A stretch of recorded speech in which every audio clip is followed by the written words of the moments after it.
ரஜினி அம்மா ஆன்மீக அறநங்கை, மந்த்ரா ஆன்மீகம் இல்லாத பொருளாதார திருநங்கை. கமிஷன் ஆஃபீஸில் நிறைய திருநங்கைகளை அழைத்து கொண்டு போய் மந்த்ரா மேலே என்ன புகார் கொடுக்குதுன்னா, அறவாணிகள் அதாவது திருநங்கைகளுடைய சட்டத்திட்டத்தை மீறிவிட்டது. இந்த ஜமாத்தை கட்டுப்படுத்துகிறவர்கள் ரஜினி அம்மாவும் ஒரு ஆள். ரஜினி அம்மா இந்த அமைப்பை தன்னுடைய கட்டுப்பாட்டில் வைத்துக்கொள்ள முயற்சி பண்ணுது. நான் தான் தலைவர், நான் சொல்றதான் சட்டத்திட்டம், நான் சொல்லுவதை நீங்க கேட்கணும். அப்படி இல்லைன்னா ரஜினி அம்மாவை பகைத்து கொண்டு யாருமே திருநங்கையே இருக்க முடியாது. மந்த்ரா என்ன கேட்குதுன்னா, சாதாரண நபராக இருந்த நீ இவ்வளவு கோடி பணம் வருவதற்கு நீ பல முறை சட்டத்திட்டத்தை மீறியிருக்க, அறவாணிகளை பலியாக்கியிருக்க, பல அறவாணிகளை நீங்கள் பாலியல் தொழிலுக்கு தள்ளி விட்டுருக்க, இப்படி தான் நிறைய புகார் கொடுக்குது. ரஜினி அம்மா என்ன சொல்லுது, நீ சாதாரண டெய்லர் வேலை தானே பார்த்துட்டு இருந்த, ஒரு டெய்லருக்கு எப்படி இவ்வளவு பணம் வரும்? நகை, பணம், சொத்து, காரு, வீடு, அப்பார்ட்மெண்ட்டு, உனக்கு கொஞ்சம் ஆதரவாளர், நீயே என்னை போல் ஃபைனான்ஸு, கந்து வட்டி, மீட்ரு வட்டி எல்லாம் கொடுக்குற. அப்போ நான் என்னை குறை சொல்லுகிறேன், நீ யோகிதா இல்லை, புனிதனா இல்லை. அறவாணிகளை வைத்து நீயோ. ரஜினி அம்மா ஒரு ஆணை திருமணமே பண்ணுது. திருமணம் பண்ணி நான் திருநங்கைன்னு நிரூபிக்குது. ஆனால் அறுவை சிகிச்சையே செய்யாமல் ஆணுறுப்போடு இந்த திருநங்கைகள் இந்த அமைப்பில் இல்லாமல் திருநங்கையாக அவங்க வேலை செய்ய முடியாது. ஒரு நாளைக்கு குறைந்தது ஒரு 1000 ரூபா வருமானம் வருதுன்னா பாதிய அந்த ஜமாத்துக்கு நாயக்கு கொடுத்துடணும். அப்படி கட்டுப்படாதவர்கள் ரவுடிகளை ஏவி விடப்படுவார்கள். இந்த குண்டர்கள் இவர்களுடைய கட்டுப்பாடு இருக்காங்க. இவர்களுக்குள்ள ரகசியமாக இருந்த சண்டை இப்போ பொது வெளியில் வந்திருக்கு. இன்னும் வருமானால் பல ரகசியங்கள் வெளியே வரும். யாராட்ட வழிப்பறி பண்ணாங்க, யாராட்ட கந்து வட்டி வாங்கினாங்க, யாரார கடத்திட்டு போனாங்க, யாரார் தாதாக்கள் கட்டுப்பாடு இருக்காங்க, அந்த தாதா இன்னும் கார் வச்சுருக்கான், அந்த தாதாக்கு எவ்வளோ மாத சம்பளம்.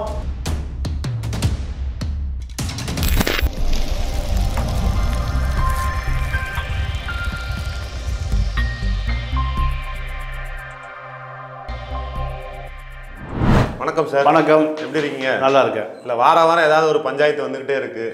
புதுசா ஒரு பஞ்சாயத்து கிளம்பி இருக்கு. அதாவது இந்த திருநங்கைகளுக்குள்ள நடக்கிற பிரச்சனை. ஆமா. அதாவது ஒரு பிரபலமான ஆன்மீக சாமியார் ரஜினி அம்மாளுக்கும் அவங்க ஆப்போசிட் டீம் மந்த்ரா அவர்களுக்கும், அவங்களும் திருநங்கை, இவங்களுக்குள்ள ஒரு குடுக்கல் வாங்கல் பிரச்சனை. என்ன பிரச்சனைன்னு தெரியல. இப்போ ஒரே கலபரமா இருக்கு. அந்த செய்தியெல்லாம் பாத்தீங்களா? பார்த்தேன். இல்லை, இப்போ ரஜினி அம்மா ஆன்மீக அறநங்கை, மந்த்ரா அவர் ஆன்மீகம் இல்லாத பொருளாதார திருநங்கை.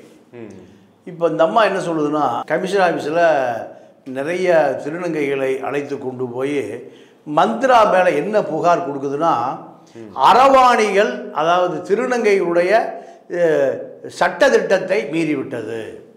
இதுதான் புகார். இந்த ஜமாத் அமைப்பு. இந்த ஜமாத்தை கட்டுப்படுத்துகிறவர்கள் ரஜினி அம்மாவும் ஒரு ஆள். இந்த ஜமாத் என்பது அறநங்கைகளுக்கான சட்ட திட்டங்களை, விதிகளை வகுத்து வைத்திருக்கிற அமைப்பு.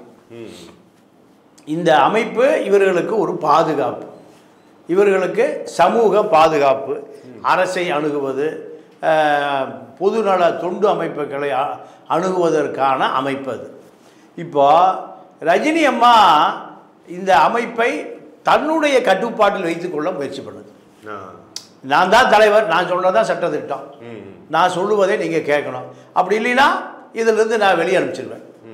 இப்போ ஏன்னா ரஜினி அம்மாட்ட வண்டி, வாகனம், காரு, பணம், நகை இப்போ கோடிக்கணக்காக சேர்ந்துருச்சு. இந்த அம்மா என்ன பண்ணுது, இந்த அம்மாள்கிட்ட நிறைய திருநங்கைகள் உதவி கேட்டு போனால் உதவி செய்யுது, வட்டி கொடுக்குது, ஃபைனான்ஸ் பண்ணுது. அப்போது ரஜினி அம்மாவை பகைத்து கொண்டு யாருமே திருநங்கையே இருக்க முடியாது. ஏன்னா பொருளாதார உதவியும் செய்யுது, ஆன்மீக உதவியும் செய்யுது, எந்த நேரத்தில் போனாலும் யார் வேண்டுமானாலும் ரஜினி அம்மாட்டு பாதுகாப்பில் இருந்துக்கலாம். இதுதான் இந்த ஜமாத்தை கட்டுப்படுத்தக்கூடிய அதிகாரமிக்க சக்தியாக ரஜினி அம்மா மாறுது. இப்போ மந்திரா என்ன சொல்லுது, உனக்கு நீ ஜமாத்தினுடைய சட்டத்திட்டங்களை நீ மீறிட்ட, உனக்கு இதை தலைமை தாங்க தகுதி இல்லை, நீ இதை வைத்து பல கோடி ரூபா பணம் சம்பாரிச்சிட்ட, காரு ஆளம்பு அரசியல்வாதி எல்லா ரவுடி குண்டாசு எல்லாம் வைத்திருப்பது ஜமாத்தினுடைய சட்டத்திட்ட விதிகளுக்கு முரணானது, நீ எங்களை கட்டுப்படுத்துறதுக்கு உனக்கு அருகதை இல்லை. மந்திரா தனி ஒரு குழுவாக இயங்குது. இந்த அம்மா மந்திரா மீது நடவடிக்கை எடுக்க சொல்லி தான் கமிஷன் ஆஃபீஸில் போய் ரஜினி அம்மா புகார் கொடுக்குது. அப்போது மந்திரா என்ன கேட்குதுன்னா, சாதாரண நபராக இருந்த நீ இவ்வளவு கோடி பணம் வருவதற்கு நீ பல முறை சட்டத்திட்டத்தை மீறியிருக்க, அரவாணிகளை பலியாக்கியிருக்க, பல அரவாணிகளை நீங்கள் பாலியல் தொழிலுக்கு தள்ளி விட்டுருக்க, இப்படி தான் நிறைய புகார் கொடுக்குது. ரஜினி அம்மா என்ன சொல்லுது, நீ சாதாரண டெய்லர் வேலை தானே பார்த்துட்டு இருந்த, ஒரு டெய்லருக்கு எப்படி இவ்வளவு பணம் வரும், நகை பணம் சொத்து காரு வீடு அப்பார்ட்மெண்ட்டு, உனக்கு கொஞ்சம் ஆதரவாளர், நீயே என்னை போல் ஃபைனான்ஸு கந்து வட்டி மீட்ரு வட்டியெல்லாம் கொடுக்குற, அப்போது நான் என்னை குறை சொல்லுகிறேன், நீ யோகிதா இல்லை புனிதனா இல்லை, பல அரவாணிகளை வைத்து நீயோ பாலியல் தொழிலை பண்ணுற, நீ என் மீது புகார் சொல்வதற்கு உனக்கு தகுதி இல்லை. இந்த சண்டை தான் இப்போ தெருவுக்கு வந்துருச்சு. வந்த பிறகு அரவாணிகள் 2 குழுவாக பிரிஞ்சிடுறாங்க. ஒன்று மந்திரா கோஷ்டி, ஒன்று ரஜினி அம்மா கோஷ்டி. மந்திரா கோஷ்டி ரஜினி அம்மா கோஷ்டியோடு இணைவதில்லை. ரஜினி அம்மா கோஷ்டி மந்திரா கோஷ்டி பார்த்தா எதிராளியாக பார்க்குறாங்க. இந்த சண்டை உச்சபட்சமாக போய் தமிழ்நாட்டில் இருக்கக்கூடிய ஒட்டுமொத்த சென்னை பேஸ் அரவாணிகள் 2 கோஷ்டியாக மாறி போயிட்டாங்க. சார், இப்போ இங்கே முக்கியமான கேள்வி என்ன அப்படின்னா, ஜமாத் அமைப்பு அப்படிங்கிறதே வந்து திருநங்கைகளுக்கு கூட்டமைப்பு. ஆமாம், எல்லா ஒட்டுமொத்த திருநங்கைகளுக்கு ஒரு பாதுகாப்பான அமைப்பு ஜமாத்து. ஆமாம். அந்த மந்திராங்க திருநங்கை என்ன குற்றச்சாட்டு வைக்கிறாங்கன்னா, ரஜினி அம்மாள் வந்து திருநங்கையே கிடையாது, அவங்க ஒரு ஆம்பளை, அவங்க வந்து ஆபரேஷனே பண்ணல, ஆனா திருநங்கைன்னு சொல்லி ஏமாத்திட்டு இருக்காங்க. திருநங்கையும் ஏமாத்துறாங்க, ஆன்மீகவாதி ஏமாத்துறாங்க, மக்களையும் ஏமாத்துறாங்க. அதை நீங்க எப்படி பாக்குறீங்க? இல்லை, அதாவது ரஜினி அம்மாவை பொறுத்தவரை ரஜினி அம்மா ஒரு ஆணை திருமணமே பண்ணுது, திருமணம் பண்ணி நான் திருநங்கைன்னு நிரூபிக்குது. ஆனால் இப்போ வந்திருக்கிற புகாரின் அடிப்படையில் பார்த்தா அறுவை சிகிச்சையே செய்யாமல் ஆண் உறுப்போடு திருநங்கைகள் இருக்கக்கூடாது, இதுதான் சட்டம், சட்ட விதி. ஆனால் ரஜினி அம்மாவை பொறுத்த வரைக்கும் ஆண் உருவத்திலேயே அந்த அம்மா வாழுது. அந்த அம்மாவுக்கு திருநங்கைக்கான எந்த அறிகுறியும் இல்லை, திருநங்கைக்கு தலைமை தாங்கக்கூடிய தகுதி இல்லை. இந்த அம்மா பொறுத்த வரைக்கும் பணம் சம்பாதிப்பதற்கு, வட்டி தொழில் பண்ணுவதற்கு, குண்டர்களை வைத்துக் கொள்வதற்கு, ஆன்மீக குறி சொல்வதற்கு மட்டுமே இந்த திருநங்கை வேஷம் போடுது. இதுதான் மந்திராவுடைய குற்றச்சாட்டு. ஆனால் ரஜினி அம்மா என்ன சொல்லுதுன்னா, நீ சொல்லுவதெல்லாம் நான் கடந்துட்டேன், நான் ஏறக்குறைய ஒரு 10 காலமாக அத்தனை திருநங்கைகளும் என்னை ஏற்றுக்கொண்டார்கள். நான் கூவாகத்துக்கு குழுவோடு போகிறேன். கூவாகம் திருவிழாவில் எனக்கு வெளி மாநிலத்திலிருந்து வரக்கூடிய பம்பாய், டெல்லி, கல்கட்டா இங்கிருந்து வரக்கூடிய அத்தனை பேருமே எனக்கு சிறப்பு மரியாதை கொடுக்குறாங்க. அவர்களே ஏற்றுக்கொண்டவரை நீயே என்னை புகார் சொல்கிற? என்னை ஏற்றுக்கொள்வதும் ஏற்றுக்கொள்ளாததும் மும்பையிலிருந்து வரக்கூடிய கல்கட்டா, டெல்லி வரக்கூடியவர்களை என்னை ஏற்றுக்கிட்டான். நீ சாதாரணமாக சென்னையில் இருக்கிறாள், என்னை புகார் சொல்ல வேண்டிய அவசியம் இல்லை. ஆக ஜமாத்தை நான் தான் கட்டுப்படுத்துவேன், ஜமாத்து எனக்கு தான் கட்டுப்பட்டது, என்கிட்ட நிறைய ஆதரவாளர்கள் இருக்கிறாங்க. இந்த புகாரெல்லாம் அவர்கள் என்ன நிராகரிச்சிட்டாங்க. இந்த புகாரை அவர்கள் ஏற்றுக்கொண்டால் என்னை அங்கீகரிக்க மாட்டாங்க, இவ்வளவு பேர் வரமாட்டாங்க, இவ்வளவு ஆன்மீக கூட்டம் வராது, இவ்வளவு ஜோசியம் பார்க்க ஆட்கள் வரமாட்டாங்க. என்ன திருநங்கை கடவுளுடைய அவதாரம், கூவகம் கூத்தாண்டவர் என்னை ஏற்றுக்கொண்டார், கூத்தாண்டவருடைய நல்ல பிள்ளை நான், அதனால் எனக்கு மந்த்ரா சொல்லுகிற குற்றச்சாட்டு 1% கூட எனக்கு கட்டுப்படுத்தாது. இந்த மந்த்ராவுடைய குற்றச்சாட்டு போலியான குற்றச்சாட்டு. தொழில்முறை போட்டி. மந்த்ரா வந்து என்கிட்ட நான் சொல்லுவதை கேட்டு இந்த ஜமாத் கட்டுப்பாட்டுக்குள்ளே மந்த்ரா வந்தால் நான் மன்னிச்சிட்றேங்குது அந்த அம்மா.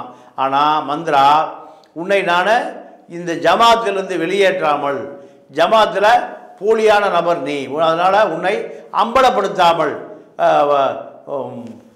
கூவகம் போய் கூத்தாண்டவர் முன்னிலையே உன்னை அம்பலப்படுத்துவோன்னு மந்த்ரா சொல்லுது. ஆக இந்த புகார் மூலம் 2 குழுக்கள் உருவாகி 2 குழுக்களும் ஒருவர் நீங்கள் மந்த்ரா குழு, ரஜினி அம்மா குழு, இதுதான் சென்னையைச் சேர்ந்த திருநங்கைகளுடைய இன்றைய நிலை.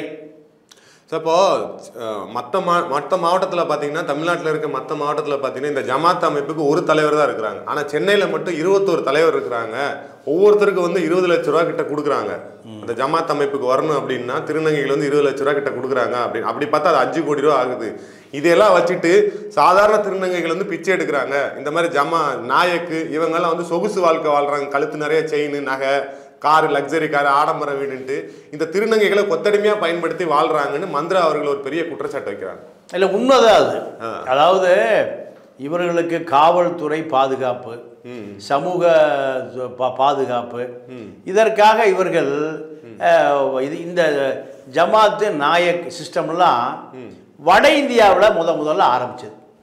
தாதாக்கள் என்ன பண்றான், சில திருநங்கைகளை வைத்து நீங்க அத்தனை பேரும் இந்த அமைப்புக்குள்ள வந்துடணும். இந்த நாயக்குங்கிற வார்த்தை, ஜமாத்துங்கிற வார்த்தையே வட இந்திய வார்த்தை தான்.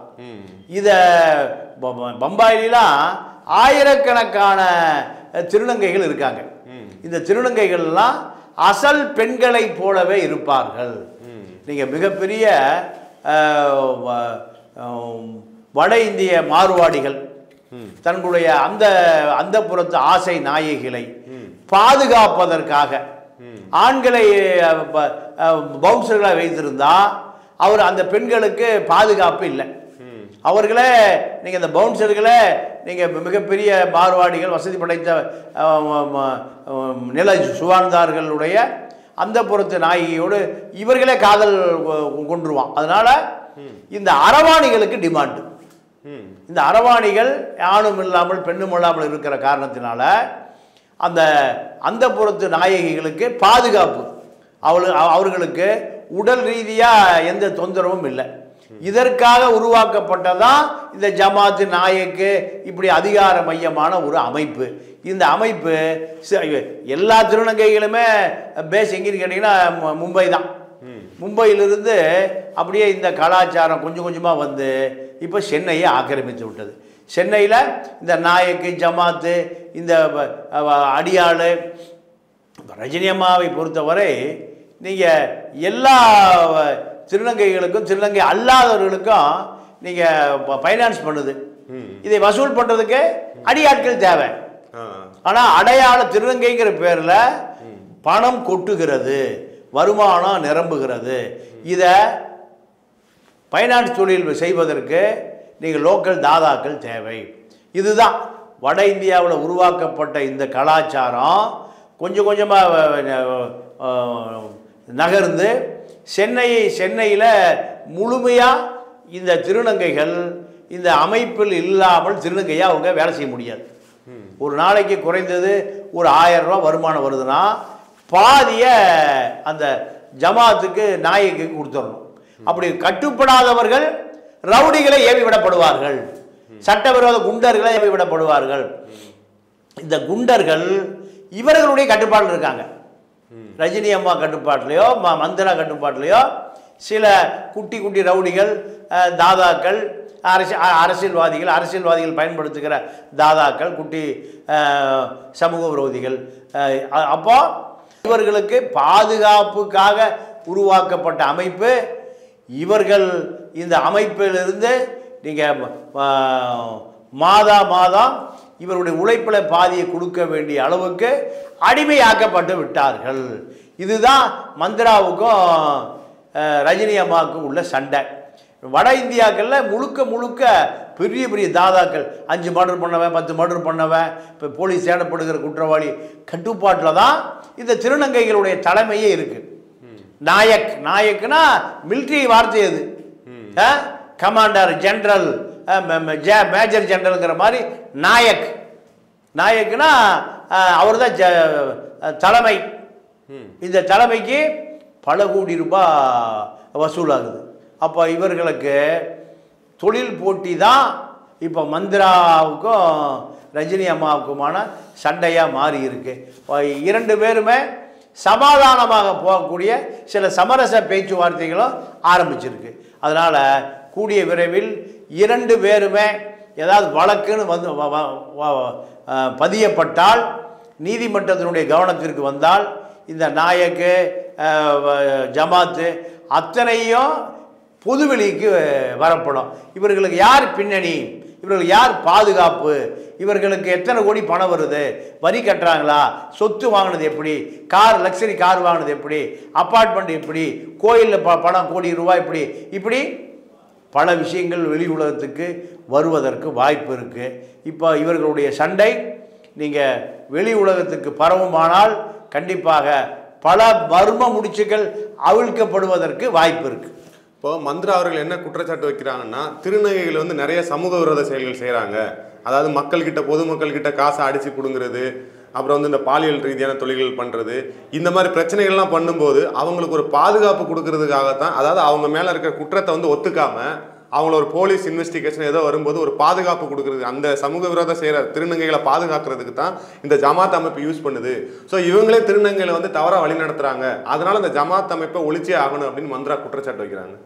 இல்லை, அதுலேயும் உண்மை இருக்குது. ஏன்னா இந்த ரஜினி அம்மாவுடைய அரசியலை பார்த்தா அரசியல்வாதிகள், காவல்துறை அதிகாரிகள், வழக்கறிஞர்கள், இப்படி ஒரு பெரிய நெட்வொர்க்கை ரஜினி அம்மாவுக்கு இருக்குது. யார் மீது நீங்கள் பாலியல் வழக்கோ அல்லது வழிப்பறி வழக்கோ ஏதோ ஒரு வழக்கு பதிவு செய்யப்பட்டால் அது காவல் நிலையத்திலே பேசி முடிக்கப்படுகிறது. என்ன காரணம்? ரஜினி அம்மாவோட இன்ஃப்ளூயன்ஸ். உடனே அங்கே 4 வக்கீல் போயிடுவாங்க, காவல்துறை அதிகாரி கவனிக்கப்படுவார், இந்த வழக்கு நீ காணாமல் போகும். அப்போ இது நாளடைவில் குற்றவாளிகள் திருந்துவதற்கு வாய்ப்பில்லை. குற்றவாளி மேலும் மேலும் குற்றம் செய்தால் பாதுகாக்கிறதுக்கு ஆள் இருக்கு, பாதுகாக்கிறதுக்கு ஆள் இருக்குன்னா குற்றவாளி திருந்தறதுக்கு வாய்ப்பில்லை. சிறைக்கு போனால் பெயில் எடுத்துடுறாங்க, இல்லை சிறைக்கு போவதற்கு முன்னாடி ஸ்டேஷன்லேயே பஞ்சாயத்து முடிக்கப்படுகிறது. இப்படியான ஒரு பாதுகாப்பை ரஜினி அம்மா தரப்பு செய்துன்னு மந்திரா குற்றச்சாட்டு பண்ணுது. இந்த குற்றச்சாட்டுகள் உண்மைதான். ஏன்னா இதே வேலையை மந்திராவும் செய்து கொண்டிருந்தது. இப்போ 2 பேருக்கும் யார் அதிகமாக வசதி வாய்ப்பை அனுபவிப்பது, இந்த சண்டை தான் பொதுவெளிக்கு வந்திருக்கு. இவ்வளோ நாளாக இவர்களுக்குள்ள ரகசியமாக இருந்த சண்டை இப்போ பொதுவெளியில் வந்திருக்கு. இந்த பொதுவெளியில் இன்னும் வருமானால் பல ரகசியங்கள் வெளியே வரும். யாராட்ட வழிப்பறி பண்ணாங்க, யாராட்ட கந்து வட்டி வாங்கினாங்க, யாரார கடத்திட்டு போனாங்க, யாரார் தாதாக்கள் கட்டுப்பாடு இருக்காங்க, அந்த தாதா இன்னும் கார் வச்சுருக்கான், அந்த தாதாக்கு எவ்வளோ மாத சம்பளம், எத்தனை ஏரியாவில் தாதா இருக்கான், எத்தனை ஏரியா இருக்கக்கூடிய திருநங்கைகளை இந்த ரஜினி அம்மா கட்டுப்படுத்துது. இப்படி பல உண்மைகளை மந்திரா வெளியே கொண்டு வருவதற்கு வாய்ப்பு இருக்குது. ஸோ மந்திரா அவர்கள் வைக்கக்கூடிய முக்கியமான குற்றச்சாட்டு என்னென்னா, ஒரு ஆப்ரேஷனே பண்ணாத நீ எப்படி திருநங்கைன்னு ஒன்று சொல்லிப்ப, இது நீ ஒட்டுமொத்த திருநங்கை சமூகத்தையே ஏமாற்றிக்கிட்டு இருக்க அப்படின்னு சொல்கிறாங்க. அப்படி ஆப்ரேஷன் பண்ணலன்னா திருநங்கைன்னு கூப்பிட முடியாதா சார்? இல்லை, நீங்கள் ஆண் உறுப்போடு இருக்கிறவர் திருநங்கை அல்ல. ஆண் பாலினம், அதாவது ஆணும் சேராமல் பெண்ணும் சேராமல் இருக்கக்கூடியவர்கள் தான் திருநங்கை. அப்போ இந்த திருநங்கைங்கிறதுக்கு இதுதான் தகுதி. நீங்கள் ஆணுடைய உடம்புல பெண்ணுடைய ஹார்மோன் சுரக்க ஆரம்பித்த பிறகு அவர்களுடைய நடை உடை பாவனை பூரா எப்படி மாறிடும்? பெண்ணாக மாறிடும். பெண்ணுக்கு உண்டான நளினம் வந்துடும். இதுதான் பாலின வேறுபாடு. திருநங்கை அடையாளமே அதுதான். ஆணோடு நீங்கள் ஆண் உடலோடு ஆண் உணர்வோடு இருக்கக்கூடிய ஒருவரை திருநங்கையை ஏற்றுக்கொள்ள முடியாது. ஏன்னா திருநங்கைக்கு உண்டான எந்த விதமான கூறும் இல்லாத ஒரு ஆண் திருநங்கை வேஷம் போட்டுட்டு வசூல் பண்ணுவதற்கு, திருநங்கை அமைப்புக்கு தலைமை தாங்குவதற்கு. ரெண்டாவது, ஆண் சொல்லுகிற குறியை ஜோதிடத்தை விட திருநங்கை சொன்னால் பழிக்குன்னு நினைக்கிறான். திருநங்கை சாப விட்டா பழிக்குன்னு நினைக்கிறான். அப்போ அந்த மூட பழக்க வழக்கம் மக்கள்கிட்ட இருக்கு. அதை ரஜினி அம்மா காசாக்குது. இதுதான் இப்போ ஆணா பெண்ணா இந்த விஷயத்தை ஆய்வு செய்ய வேண்டியது ஒரு 10-15 வருஷத்துக்கு முந்தி. ஏன்னா அந்த அம்மா 5 வருஷமாகவே இந்த வேஷம் தான் போடுது. அப்போ வராத குற்றச்சாட்டு இப்போ ஏன் வருதுன்னா பொருளாதார சண்டை, பண சண்டை. அந்த அம்மா ஃபைனான்ஸ் பண்ணுது, இந்த அம்மா ஃபைனான்ஸ் பண்ணுது. பல கோடிகள் சட்டத்துக்கு புறம்பாக 2 பேருமே வட்டி கொடுத்துருக்காங்க. வட்டி கொடுக்குற சில ஆட்கள், அடியாட்கள், புது ஃபைனான்சியர் பணம் வேணும்னா பெரிய பெரிய தொழிலதிபர்களை வந்து வாங்கிட்டு போகிறான். லட்சக்கணக்காக வாங்கிட்டு போகிறான், 10 லட்சம் 20 லட்சம்னு. அப்போது இந்த தொழிலை வளர்ச்சி அடைவதற்காகத்தான் திருநங்கை வேஷம். இதுதான் மந்திரா ஆட்கள் கொஞ்சம் பேர் பணம் வாங்கிட்டு கொடுக்கல மந்திரா ரெக்கமெண்டேஷனில். இதுதான் இப்போ சண்டை. பணம் எவ்வளோன்னு கேட்டிங்கன்னா 10 லட்சம் 20 லட்சம், நம்ம ஒரு 30 பேர் வாங்கினா 3 கோடி ஆச்சு. கோடிகள்லாம் இப்போ சாதாரணமாக திருநங்கைகள் வட்டி கூடுற அளவுக்கு வளர்ந்துட்டாங்கங்கிறது தான் இப்போ மந்திராவுக்கும் ரஜினி அம்மாவுக்குமான சண்டை. அவங்க வைக்கிற ஒரு பெரிய விஷயம் என்னன்னா, இளநி வித்துக்கிட்டு இருந்த, மீன் வித்துக்கிட்டு இருந்த, பூ வித்துக்கிட்டு இருந்த, 3 வருஷத்துக்கு முன்னாடி இந்த மாதிரி இளநி வித்து, பூ வித்து, மீன் வித்துக்கிட்டு இருந்த உனக்கு இன்னைக்கு இவ்வளோ கோடி சொத்து எப்படி வந்தது? பெரிய அளவில் பங்களா, 5 கோடி ரூபா பங்களாலாம் வந்தது. உன்ன மாதிரி மற்ற திருநங்கைகள் பிச்சை தானே எடுத்துட்டு இருக்காங்க அப்படின்னு கேட்குறாங்க. அந்த கேள்வி நியாயமா இருக்குல்ல சார்? இல்லை, நியாயம்தான். திருநங்கைகளை ஒட்டுமொத்தமாக ரஜினி அம்மா என்ன பண்ணுதுன்னா குத்தைக்கு எடுத்துக்குது. நான் உனக்கு வீடு, தங்கறதுக்கு வீடு தர்றேன், உனக்கு வசதி வாய்ப்பு, பணம், சாப்பாடு, சரக்கு, பிரியாணி எல்லாம் தர்றேன். உனக்கு எவ்வளோ கிடைக்குதோ பாதி எனக்கு கொடுத்து, உனக்கு நான் போலீஸ் பாதுகாப்பு, சமூக பாதுகாப்பு, உனக்கு நல்ல வீடு, ஃப்ளாட்டு, உடை, உணவு எல்லாம் இதுதானே அடிப்படை தேவை. அப்போது இது எப்படி கேட்டிங்கன்னா, நீங்கள் அவுட் சோர்ஸ் லேபர் கான்ட்ராக்ட் இருப்பான்ல, ஒரு கம்பெனிக்கு 1000 லேபர் வேணும், ஏப்பா சம்பளத்தில் 10% கொடுத்துரு. அவனுக்கு ஒரு 20,000 சம்பளம்னா 2,000 யாருக்கு கொடுத்துருவான்? லேபர் கான்ட்ராக்ட் கொடுத்துருவான். அப்போ 100 பேர் போனான்னா 100 × 2,000 2 லட்ச ரூபா வந்துடும். 1000 பேர் போனால் 2 கோடி ரூபா வந்துடும். இப்படி தான் இதெல்லாமே. நீங்கள் திருநங்கை தொழில் வட இந்தியாவில் பூரா வியாபாரமாக்கப்பட்டதை போல இங்கும் வியாபாரம் ஆக்கப்பட்டிருக்கு. இதுதான் 2 பேருக்குமான சண்டை. இதில் அந்த நாயக், ஜமாத்து எல்லாமே இவர்கள் கட்டுப்பாட்டில், இவர்கள் இப்போ வசதி படைத்தவன் கட்டுப்பாட்டில் தான் எல்லா அமைப்புகளும் இருக்கும். அங்கே ஜனநாயகம் கிடையாது, எல்லாமே படநாயகம் தான். இதுதான் இப்போ ரஜினி அம்மா மந்திரா சண்டை. இந்த சண்டை எப்போ முடிவுக்கு வரும் சார்? ஜமாத் முறை ஒழிக்கப்படுமா? இல்லை, ஒழிக்கப்படாது. ஏன்னா ஜமாத் முறை வசதி படைத்த மிகப்பெரிய அரவாணி தலைவர்களால் நடத்தப்படுகிறது ஒரு அமைப்பு. இதுதான் அவங்கள பாதுகாக்குது. அப்போ எப்படி அவங்க அதை அமைப்பை கலைப்பாங்க? இந்த அமைப்பு தான் அவர்களை பாதுகாக்குது. இந்த அமைப்பு இல்லைன்னா மற்ற அரவாணிகளை கட்டுப்படுத்த முடியாது, கட்டுக்களை கொண்டு வர முடியாது. அதுக்காக இந்த ஜமாத் அமைப்பு இருக்குது. அதனால் இது எந்த காலத்திலையும் கலைக்கப்படாது. ஜமாத்து தான் இந்த ரஜினி அம்மா, மந்திரா போன்ற தலைவர்களுக்கு பாதுகாக்கக்கூடிய அமைப்பு. ஏழை அரவாணிகளை பாதுகாக்கிற அமைப்பு இல்லை, இவர்களை பணம் கோடிகளை கொட்டக்கூடிய இவர்களை பாதுகாக்கக்கூடிய அமைப்பு. ஓகே, மீண்டும் ஒரு நேர்காணலில் சந்திப்போம். நன்றி, வணக்கம். நன்றி, வணக்கம்.